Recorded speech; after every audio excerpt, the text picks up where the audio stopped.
This story is allegedly true. The person who shared it claims it happened exactly as you're about to hear. Whether you believe it or not, that's your choice. But sometimes the scariest things aren't ghosts or monsters. They're people, the kind who live right next door. Or worse, already inside your home. It was the kind of flat you take when you're broke and desperate. Top floor, end of the corridor, tiny kitchen, ancient carpet, one heater that barely worked. But it was mine. I'd just gotten out of a bad situation with my ex and didn't care about anything except having 4 walls and a door that locked. The first time I saw him was on my second day there. I was lugging a secondhand microwave up the stairwell when he passed me on the landing between floors. Late 30s, maybe early 40s, dark hair, neat jumper, quiet but polite.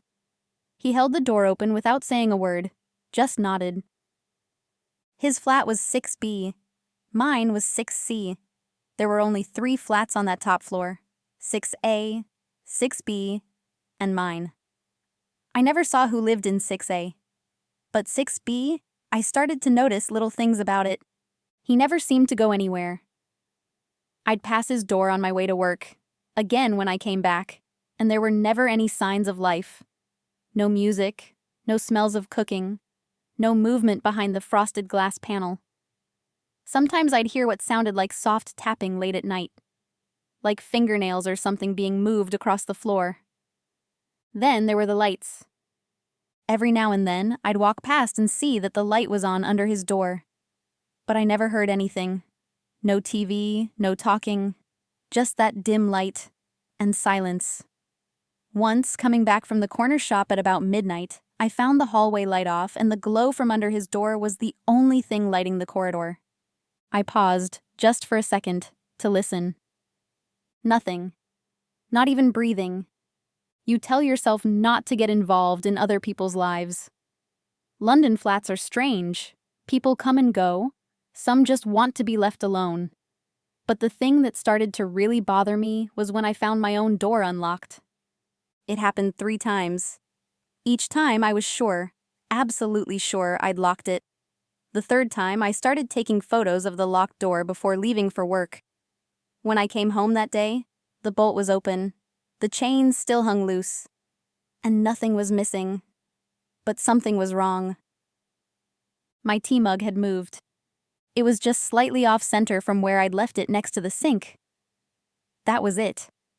But I knew. I stood there in my tiny flat, door hanging open behind me, and felt something crawl up the back of my neck. I didn't sleep that night. I pushed a chair under the handle and kept the light on. The next morning, I decided to say something to 6B. I knocked. Nothing. I knocked again, louder. Footsteps. Slow, cautious ones. Then the door opened a fraction. His face appeared, just the edge of it. He didn't open the door all the way, just stood there, looking at me. No smile, just watching. "Hi, sorry to bother you," I said. "Have you noticed anything odd around here?" He didn't reply, just blinked slowly. Then, odd? Like doors being left open. Or people coming in? He shook his head. No. I waited. He didn't say anything else, just stood there like he was waiting for me to leave. "Okay, well, if you do, just let me know." He closed the door without a word. A few days passed. I got new locks fitted. I didn't sleep much, but nothing else seemed to happen. Until I came home one evening to find the small window in my bathroom wide open. I never opened that window. It barely even moved. And I lived on the 6th floor. There was no balcony, no fire escape. Just a sheer drop down to the bins below. This time, something was missing. A pair of my underwear. From the radiator. That was the night I called the police. They took it seriously, to their credit. A woman living alone, signs of a break-in, missing items. They checked the locks, the windows, the stairwell camera, which, of course, wasn't working.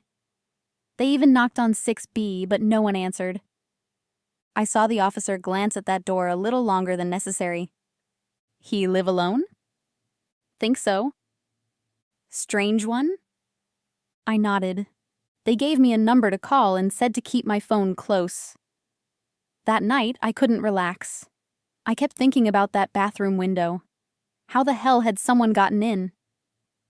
I barely remember falling asleep, but I woke up to a sound I'll never forget.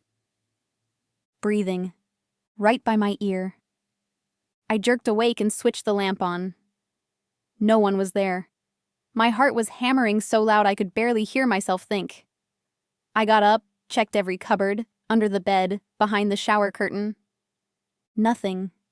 No signs of forced entry. But when I sat back down on the bed, I noticed something. A small black dot. On the ceiling. Right above where I sleep. I got a chair, climbed up, and looked closer. It was a pinhole. The kind you'd find on a camera. That was it. I was done.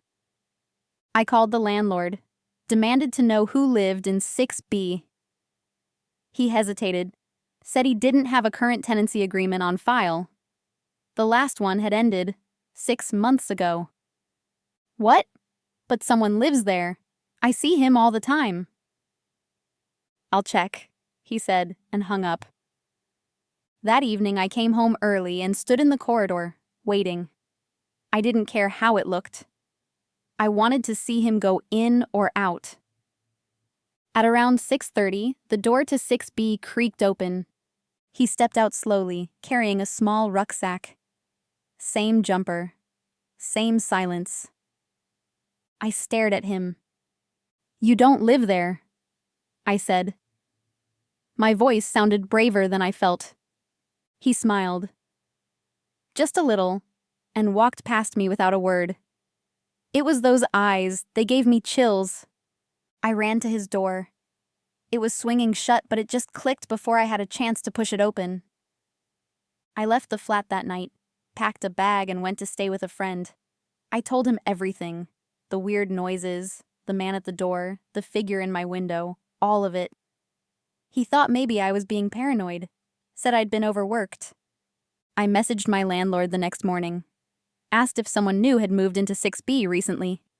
He didn't reply. Later that day, I got a call instead. "Look," he said, "there's no one in 6B. It's been empty since last December. Place is gutted. No electrics, no gas. You've been living next to an empty shell." I didn't say anything for a few seconds. Then I asked, "Has anyone else had a key?" He said no. I went quiet. Then asked, "Can you meet me there?" He agreed, said he'd bring the spare keys. We got there mid-afternoon, bright daylight, just to be safe. He unlocked 6B and we went inside together. The place was a mess. Floorboards torn up, dust and plaster everywhere. Clearly abandoned.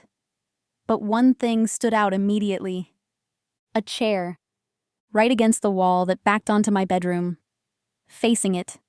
On the floor were photos, printed ones, of me. Sleeping. Brushing my teeth. Cooking. Some were taken from outside the window. Others looked like they were taken from inside the flat. And then I saw it. A hole. In the wall. About the size of a fist. Hidden behind where the chair had been. I stared at it, realized it lined up almost perfectly with the back of my wardrobe. He'd been watching me, from less than a meter away. My landlord was pale. Said he was calling the police. But before he could, I saw something that made me feel properly sick. Taped to the wall, just above the chair, was a picture. It was me. Standing at my front door. But I don't remember that photo ever being taken. And in the image, I'm not alone. There's someone behind me in the hallway, just barely visible. Wearing my clothes. Smiling. Maybe this story was real. Maybe it wasn't. But you'll be thinking about it next time you hear a sound you can't explain. If you want more stories like this, real, raw, and disturbing, you know what to do. Subscribe, turn on notifications, and stay alert. You never know who's watching.